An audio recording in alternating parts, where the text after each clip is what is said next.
ಇವತ್ತು 10ನೇ ತರಗತಿಯ ತಿಳಿ ಕನ್ನಡ ಭಾಗ 1ರ ಗಾನಯೋಗಿ ಪಂಡಿತ್ ಪುಟ್ಟರಾಜ ಗವಾಯಿ ಅವರ ಈ ಒಂದು ಪಾಠವನ್ನು ಬರೆದವರು ರಮೇಶ್ ಗೌಡ MK ಅವರ ಒಂದು ಕವಿ ಪರಿಚಯದ ಬಗ್ಗೆ ಇವತ್ತು ನಾವು ಈ ತರಗತಿಯಲ್ಲಿ ನೋಡೋಣ.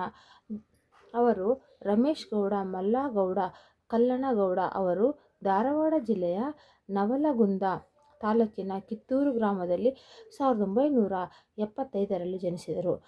ಸರ್ಕಾರಿ ಕಾಲೇಜಿನ ಅಧ್ಯಾಪಕರಾದಂಥ ಇವರು ಅಮೃತಕ್ಕೆ ಹಾರಿದ ಗರುಡ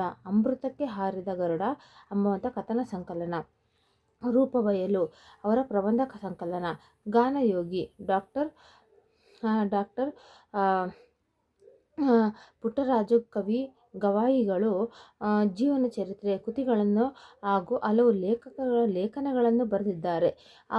ಅಮೃತಕ್ಕೆ ಹಾರಿದ ಗರುಡ ಅಥವಾ ಕಥಾ ಸಂಕಲನಕ್ಕೆ ಕನ್ನಡ ಸಾಹಿತ್ಯ ಪರಿಷತ್ತಿನ ರತ್ನಾಕರ ಮರಣಿ, ಮುದ್ದಣ್ಣ ದತ್ತಿ ಪ್ರಶಸ್ತಿ ಹಾಗೂ ಕರ್ನಾಟಕ ಸಾಹಿತ್ಯ ಅಕಾಡೆಮಿಯಿಂದ ವರ್ಷದ ಉತ್ತಮ ಕೃತಿ ಪ್ರಶಸ್ತಿಗಳು ಅವರಿಗೆ ಲಭಿಸಿದೆ.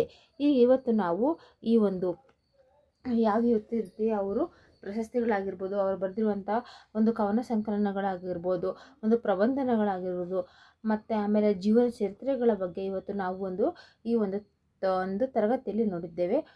ನಿಮಗೆ ಈ ಒಂದು ಕನ್ನಡ ಫಾರ್ ಲಿಟರೇಚರ್ಸನ್ನು ಕ್ಲಾಸ್ ಇಷ್ಟವಾದಲ್ಲಿ ಪ್ಲೀಸ್ ಕನ್ನಡ ಫಾರ್ ಲಿಟರೇಚರ್ಸನ್ನು ಲೈಕ್ ಮಾಡಿ, ಶೇರ್ ಮಾಡಿ, ಮೇಲೆ ಕಾಣುವಂಥ ಬೆಲ್ ಐಕಾನ್ ತಪ್ಪದೆ ಪ್ರೆಸ್ ಮಾಡಿ. Thank you.